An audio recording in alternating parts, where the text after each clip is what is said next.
Shalom umat Tuhan yang terkasih. Marilah kita bersama-sama di rumah masing-masing, entah itu sendiri atau bersama keluarga. Bersama-sama kita memuji Tuhan karena kita tahu gereja bukan perkara seberapa besar gedungnya, namun seberapa besar iman kita kepada Kristus. Gereja juga bukan seberapa banyak umatnya, namun sebanyak apa kasih yang tercermin di dalam hidup kita. Gereja juga bukan perihal bersama-sama atau beramai-ramai, namun ketika kita terus melakukan yang terbaik setiap hidup kita.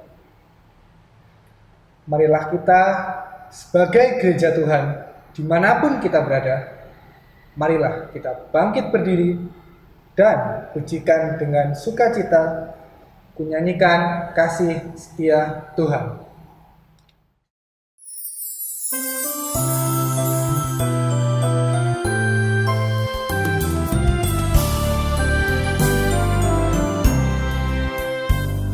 Nyanyikan kasih setia Tuhan selamanya, selamanya.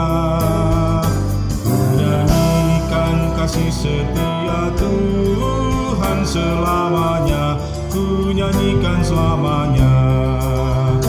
Ku tuturkan tajemu kasih setiamu Tuhan.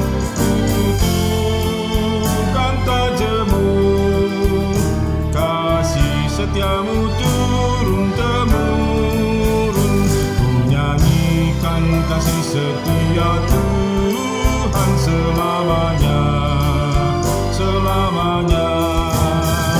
Ku nyanyikan kasih setia Tuhan selamanya, ku nyanyikan selamanya.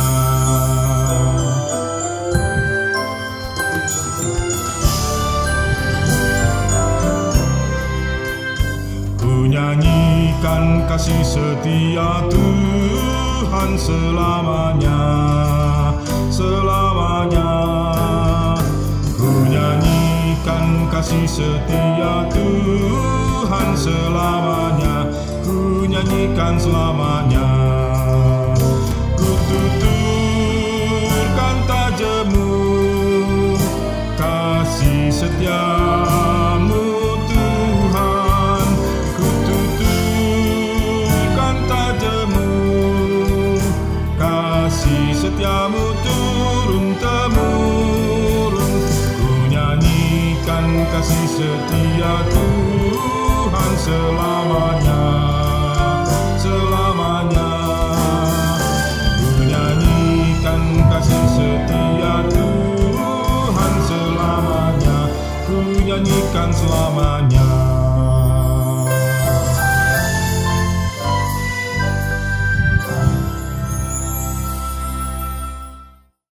Marilah kita bersama-sama dasarkan pengakuan kita bahwa ibadah Minggu Paskah yang ke-6 ini berlangsung dalam nama Allah Tritunggal Maha Kudus, Bapa, Anak, dan Roh Kudus.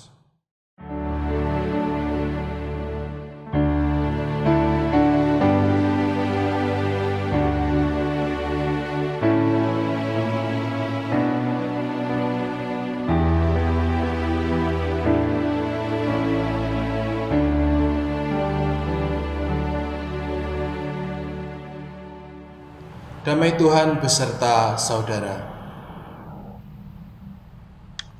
Silakan duduk. Mazmur 66 ayat 16-20 akan menjadi kata pembuka kita pada kebaktian hari ini. Demikian bunyinya. Marilah, dengarlah, hai kamu sekalian yang takut akan Allah.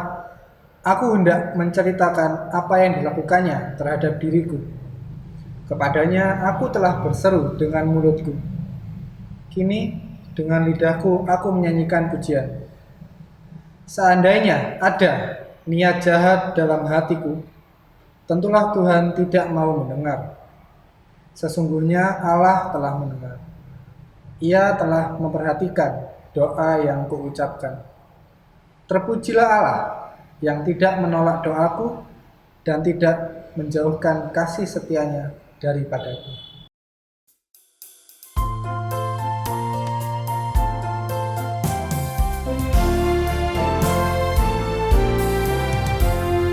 Aku gereja, kau pun gereja, kita sama-sama gereja, dan pengikut Yesus di seluruh dunia, kita sama-sama gereja. Gereja bukanlah gedungnya, dan bukan pula menaranya, bukanlah pintunya, lihat di dalamnya. Gereja adalah orangnya.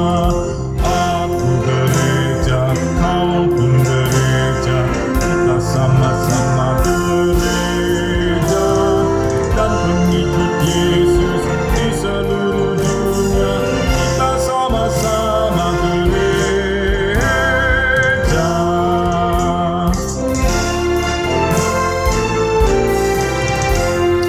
Aku gereja, kau pun gereja, kita sama-sama gereja, dan pengikut Yesus di seluruh dunia, kita sama-sama gereja.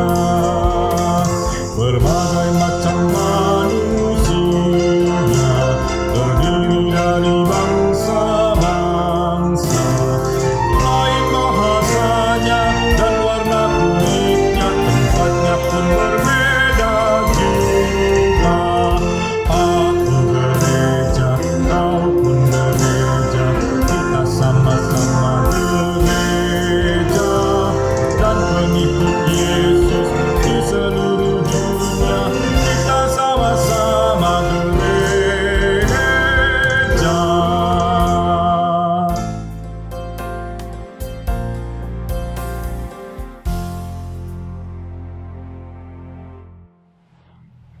Marilah kita bersama-sama mengakui dosa kita di hadapan Tuhan. Mari kita berdoa. Ya Tuhan, kami menghadap Engkau. Kiranya Engkau mau mengampuni kesalahan dan dosa kami ya Tuhan.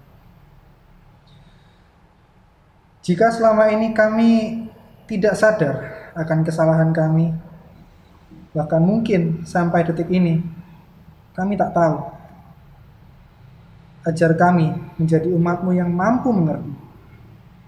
Ajar kami menjadi umat-Mu yang mampu merasa. Ajar kami menjadi umat-Mu yang mampu menyadari bahwa kami ya Tuhan ada dalam genggaman kasih-Mu. Ampuni dan ajarlah kami ya Tuhan.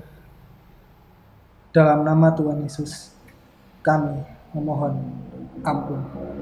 Amin.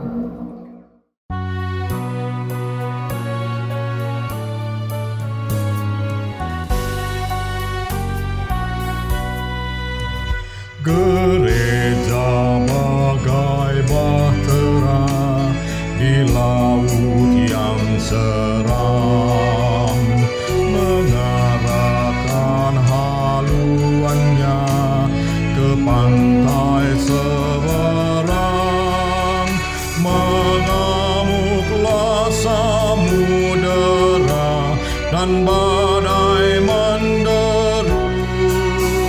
Gelombang zaman menghempas yang sulit ditempuh. Penumpang pun bertanyalah selagi berjeri, betapa jauh di manakah labuan abadi. Tuhan tolonglah, Tuhan tolonglah, tanpa Dikau semua binasa. masa kelak, ya Tuhan tolonglah.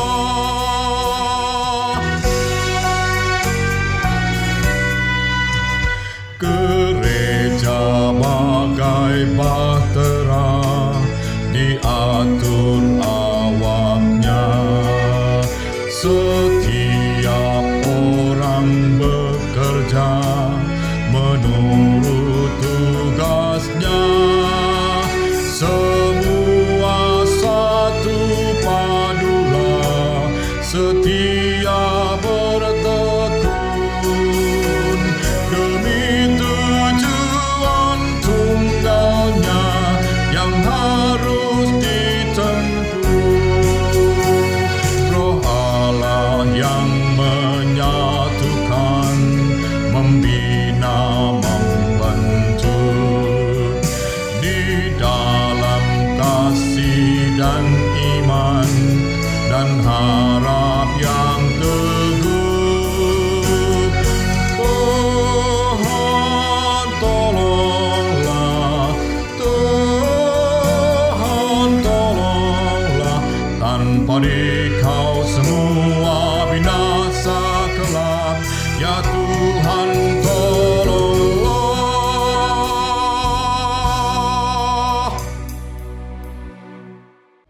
Jemaat dimohon bangkit berdiri.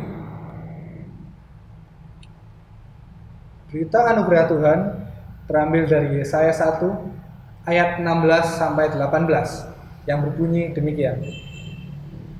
Basuhlah, bersihkanlah dirimu. Jauhkanlah perbuatan-perbuatanmu yang jahat dari depan mataku. Berhentilah berbuat jahat. Belajarlah berbuat baik. Usahakanlah keadilan. Kendalikanlah orang kejam. Belalah hak anak-anak yatim. Perjuangkanlah perkara janda-janda. Marilah, baiklah kita berperkara. Firman Tuhan. Sekalipun dosamu merah seperti kirmizi, akan menjadi putih seperti salju. Sekalipun berwarna merah seperti kain kesumba, akan menjadi putih seperti bulu domba. Demikianlah berita anugerah dari Tuhan.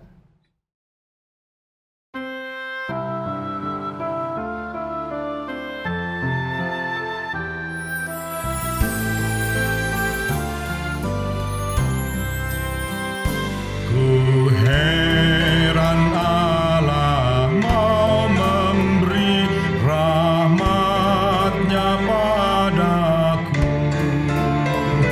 dan Kristus sudi menebus yang hina bagaiku.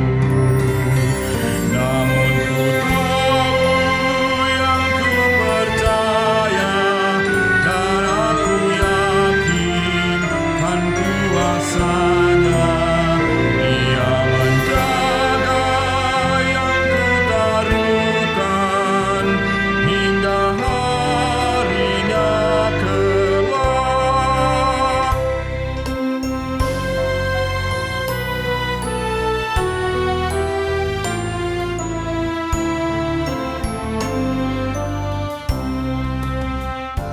Ku heran oleh rahmat-Nya, hatiku beriman, dan oleh kuasa sabda-Nya, jiwaku pun tentram. Namun ku tahu yang ku percaya, dan aku yakin kan kuasa-Nya.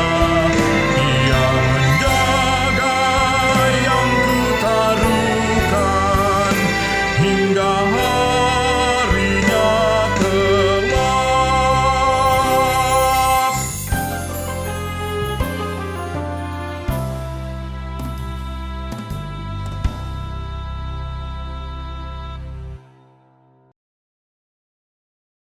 Tiba saatnya untuk kita bersama-sama mendengarkan sabda Tuhan. Oleh sebab itu marilah kita terlebih dahulu berdoa memohon tuntunan Roh Kudus. Kita berdoa. Ya Tuhan Yesus Kristus, Sang Kepala Gereja, kami mengucap syukur ketika satu lagi kesempatan Tuhan berikan bagi kami untuk boleh mendengarkan isi hati Bapa di surga. Biarkanlah ya Tuhan Yesus, Engkau yang berkarya di tempat ini. Engkau yang boleh merimpahi kami dimanapun kami berada, entah sendiri atau bersama dengan keluarga. Biarlah kami boleh mencermati apa yang menjadi sabda Allah untuk kami pada peribadahan kali ini.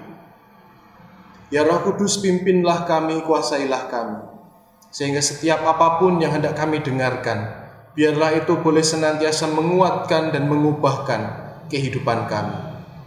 Di dalam nama Tuhan Yesus Kristus kami berdoa. Amin. Bacaan Injil kita pada ibadah minggu ini diambil dari Yohanes pada pasal yang 14. Yohanes 14 ayat yang ke-15 hingga ayat yang ke-21. Jadi ini lanjutan dari bacaan minggu lalu ya. Yohanes 14 ayat 15 sampai yang ke-21 yang demikian bunyinya. Jikalau kamu mengasihi aku, kamu akan menuruti segala perintahku. Aku akan minta kepada Bapa, dan Ia akan memberikan kepadamu seorang penolong yang lain, supaya Ia menyertai kamu selama-lamanya, yaitu Roh kebenaran. Dunia tidak dapat menerima Dia, sebab dunia tidak melihat Dia dan tidak mengenal Dia. Tetapi kamu mengenal Dia, sebab Ia menyertai kamu dan akan diam di dalam kamu.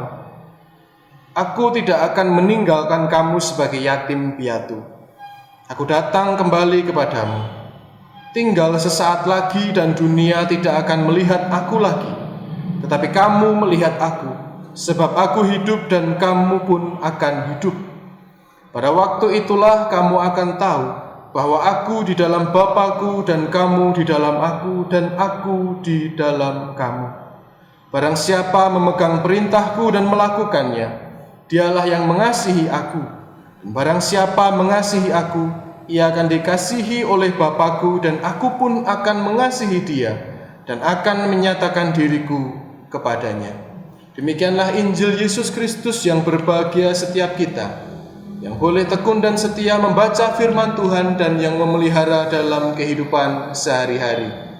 Haleluya.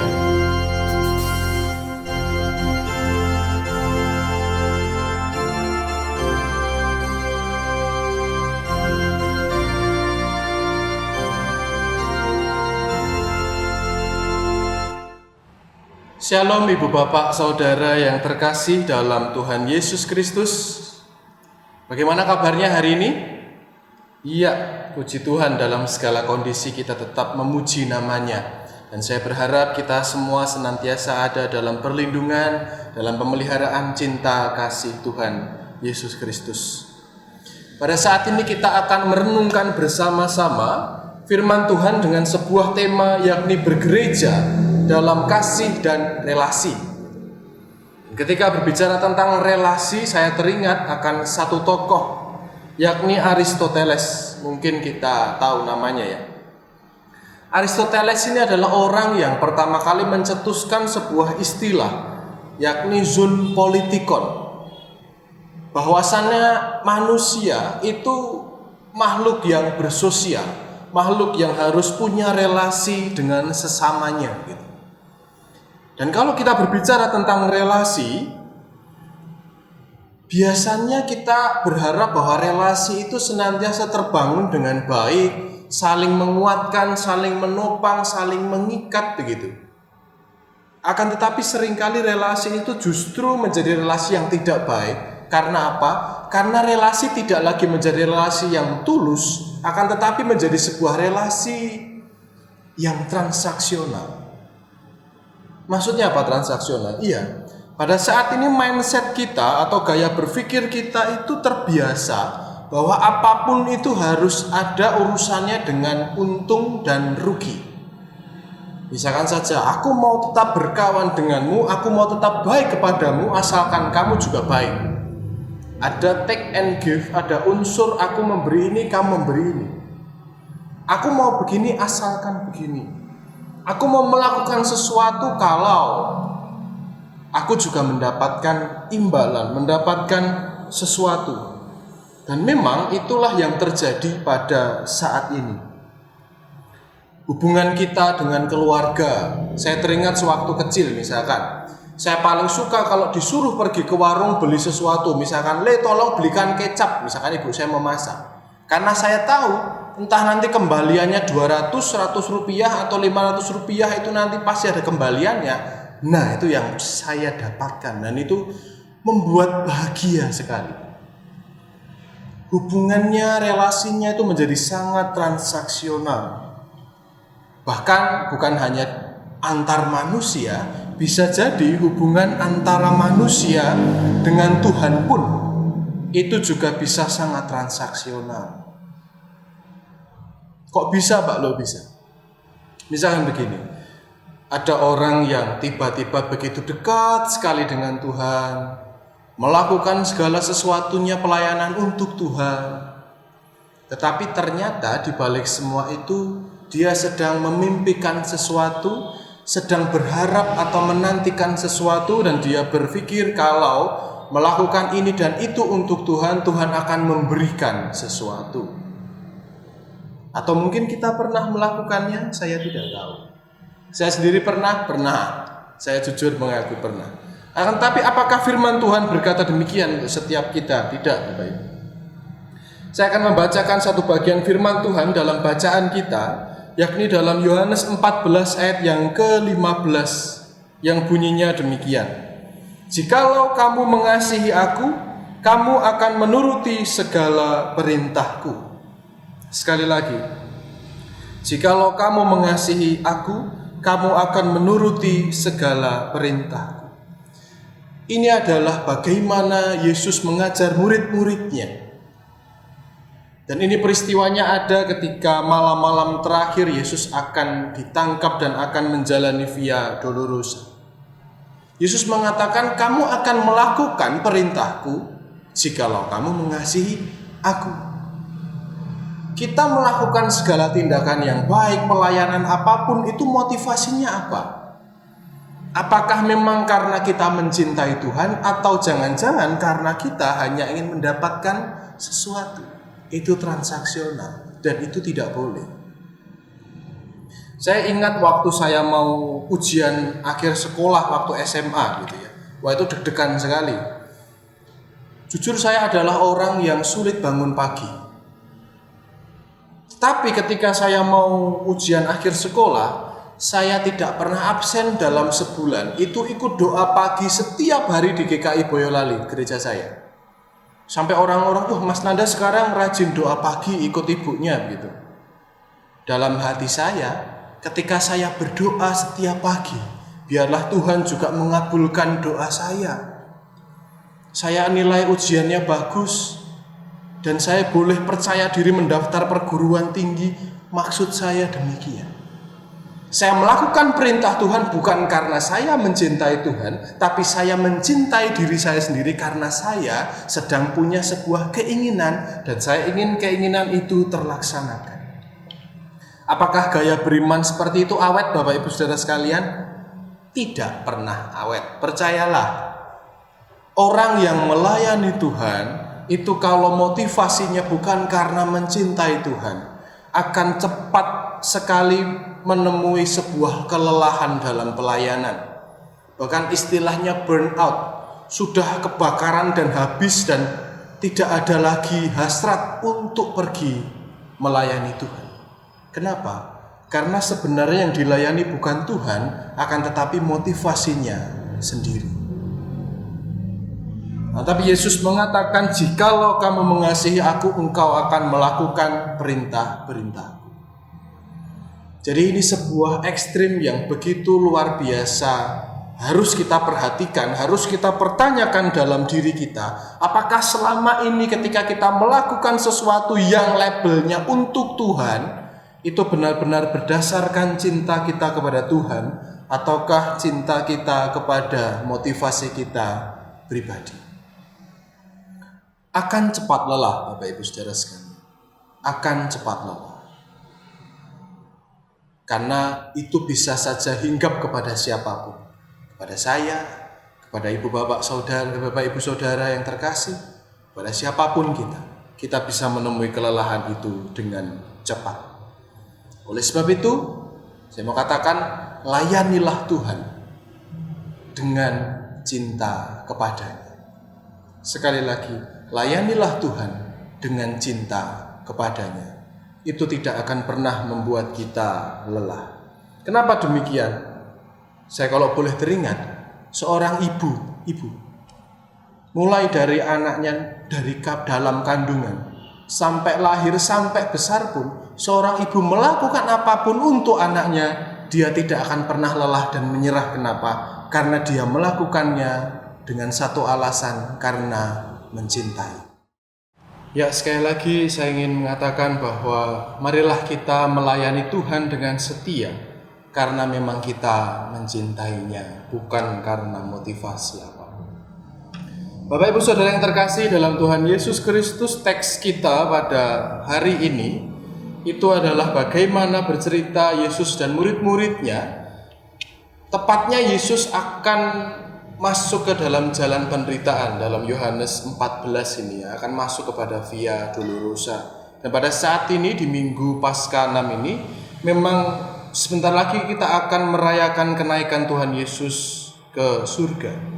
Dan memang itu tentunya membuat para murid ketakutan, membuat mereka cemas, dan membuat mereka mungkin dak-dikduk begitu.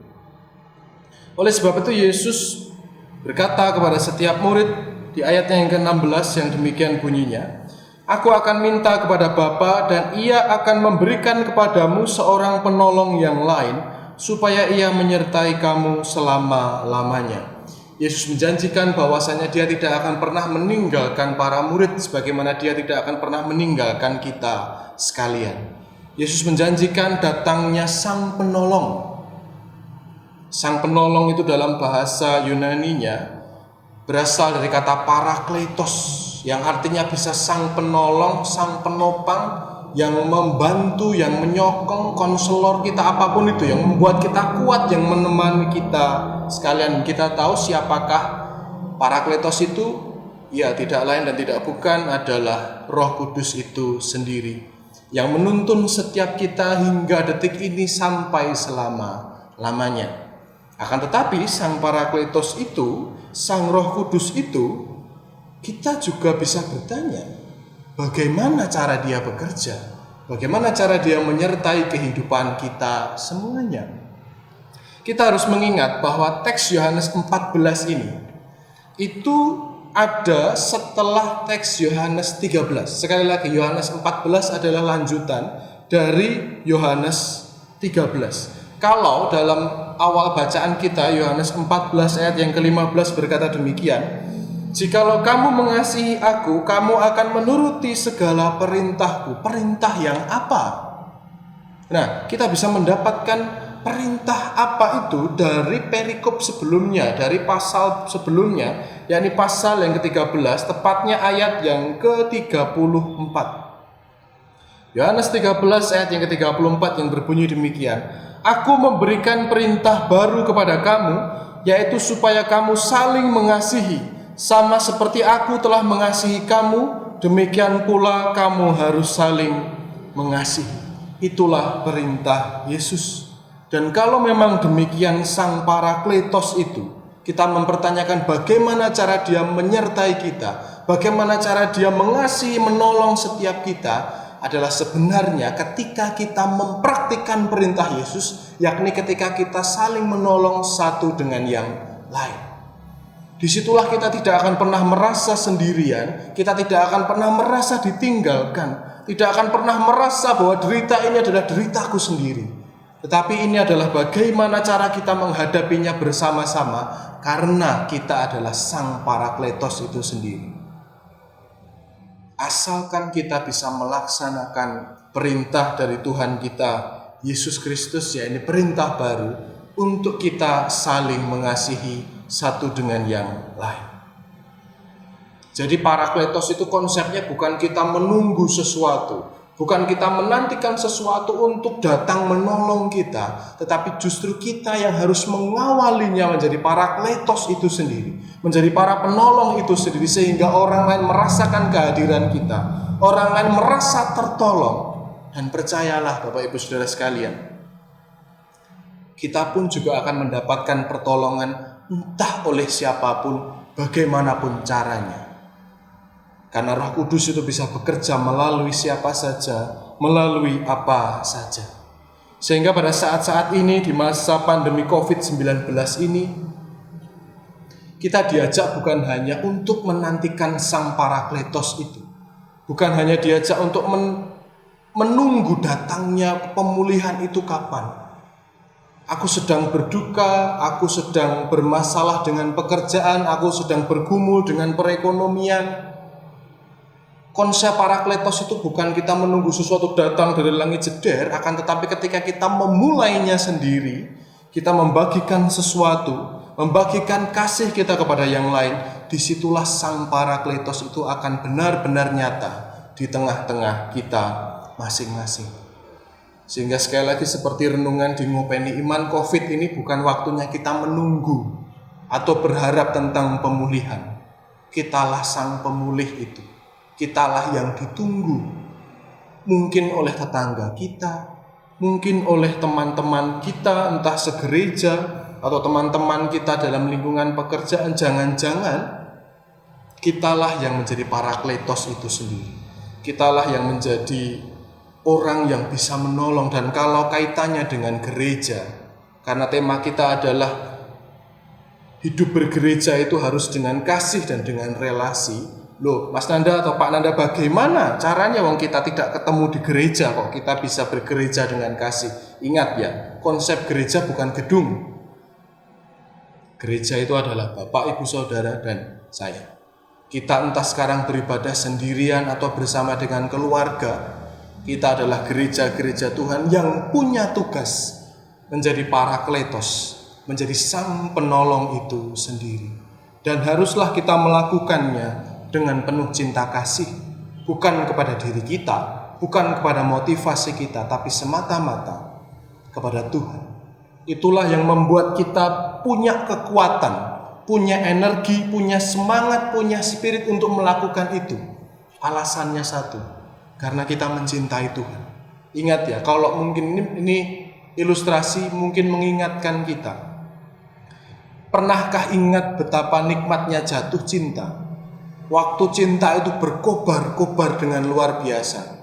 Panas terik hujan badai, tak hajar, sikat, hajar aja. Dan itu tidak pernah kita merasa lelah atau merasa kesusahan. Kenapa? Karena kita melakukannya dengan cinta. Mari kita pertanyakan dalam diri, apakah memang aku sudah mencintai Tuhan? Apakah aku sudah melakukan ini semua? Aku melakukan pelayanan ini dalam badan pelayanan, sebagai penatua, sebagai majelis jemaat, sebagai apapun aku bergereja, bagaimanapun caraku, apakah itu memang berlandaskan cinta kepada Tuhan?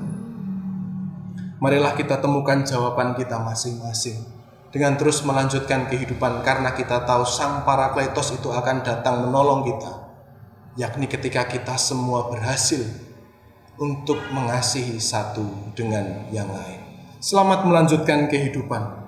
Selamat menjadi Sang Penolong. Tuhan Yesus memberkati. Saat hening untuk kita sekalian.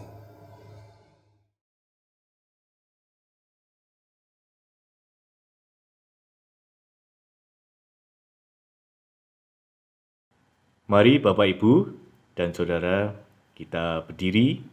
Kita mengingkarkan iman percaya sesuai dengan janji baptisan kita menurut pengakuan iman rasuli. Hendaklah masing-masing mengucapkan demikian.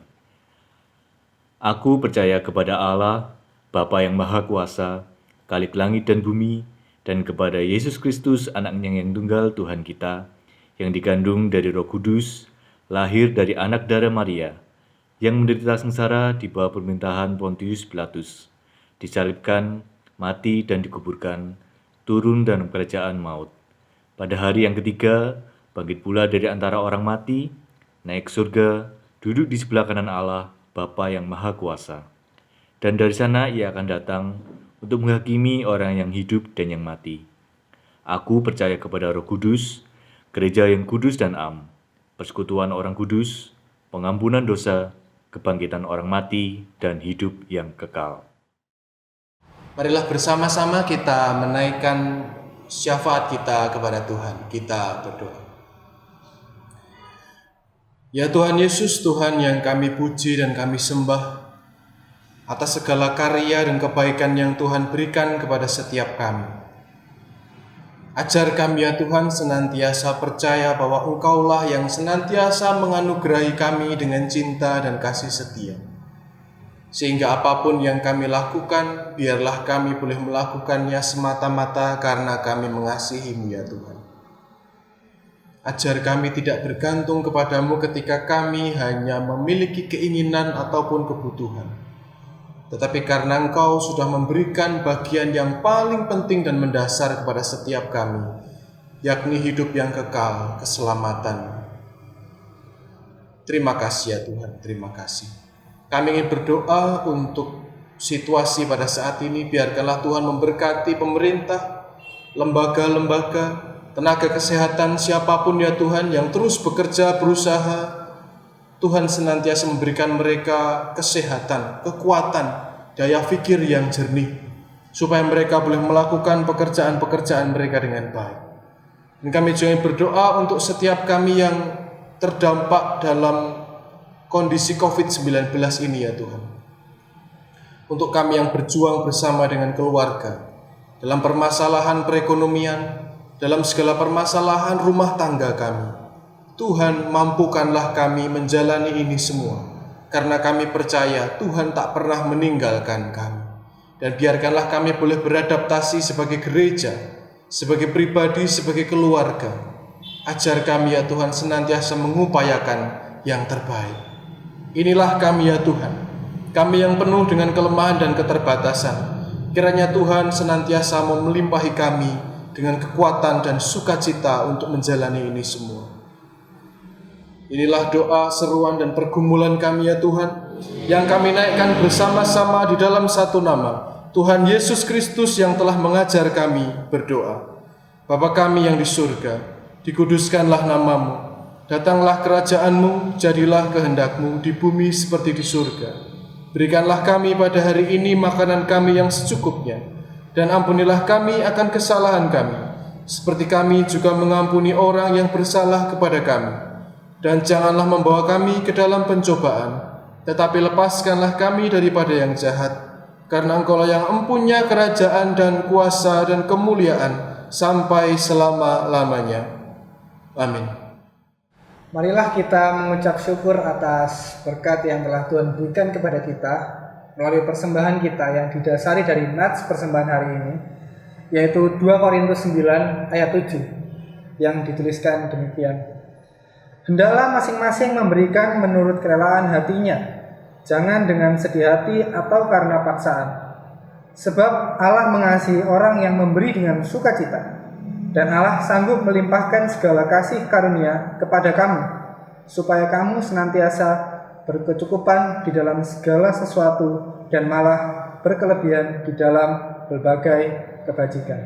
Demikian nats persembahan.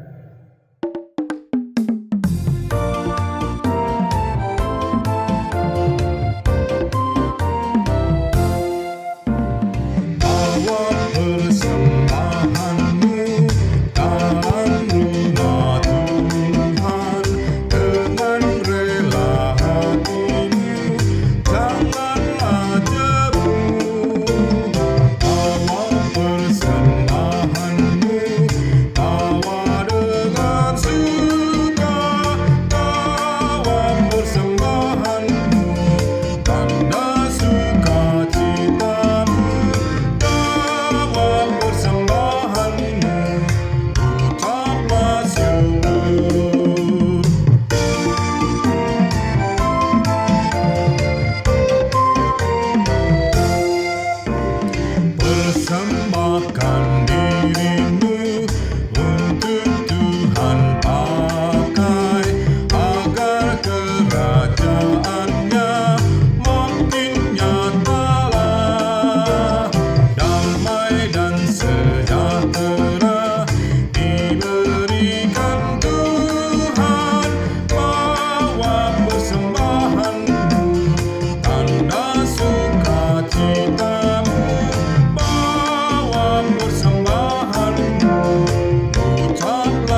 Marilah kita bawa persembahan kita dalam doa. Kepadamu ya Tuhan, kami membawa persembahan yang telah kami kumpulkan ini. Inilah persembahan terbaik yang dapat kami berikan pada saat ini, dan tentu tak akan pernah sebanding dengan berkat yang terus Engkau limpahkan dalam hidup kami.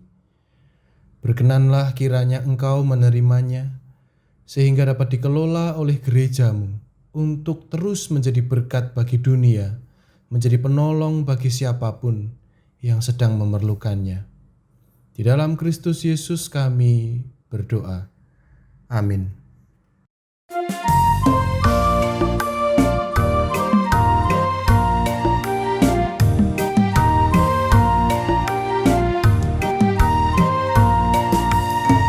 Amanat Yesus menuntun kita umatnya, wujudkan gereja yang kudus dan am, dan karya Kristus menjadi contoh utama, cinta kasihnya teladan yang kekal, dan karya Kristus menjadi contoh utama, cinta kasihnya teladan yang kekal.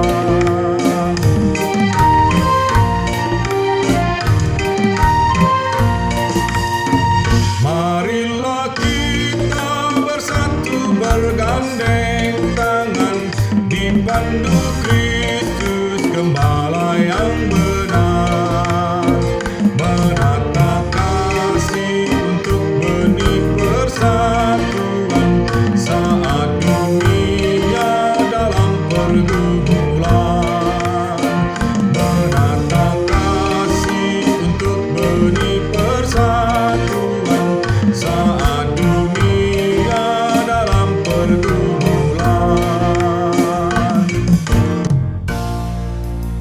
Ayunkan langkah yang pasti berteguh iman, amanat Tuhan lakukanlah terus. Satu tujuan dan langkah demi harapan, dunia sejahtera yang damai dan tentram. Satu tujuan dan langkah demi harapan, dunia sejahtera yang damai dan tentram.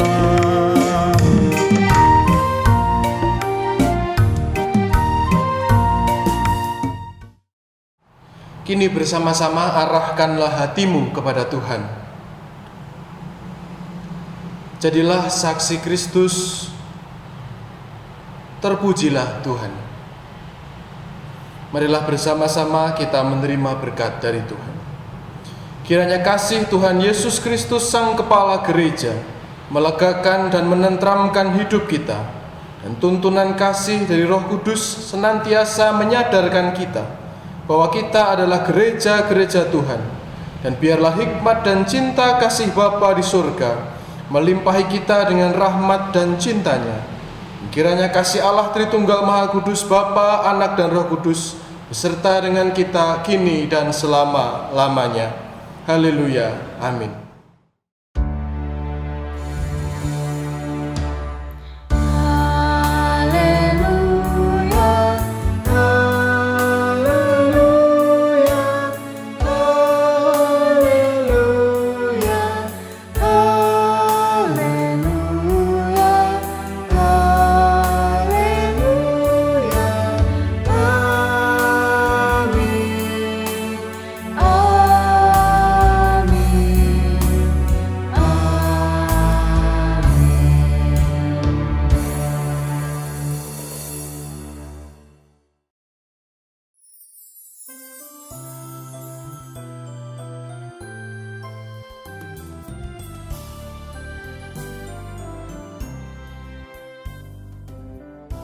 Demikianlah peribadahan kita, Bapak Ibu Saudara sekalian. Selamat hari Minggu, selamat melanjutkan kehidupan, selamat menjadi sang penolong untuk siapapun dalam kehidupan kita.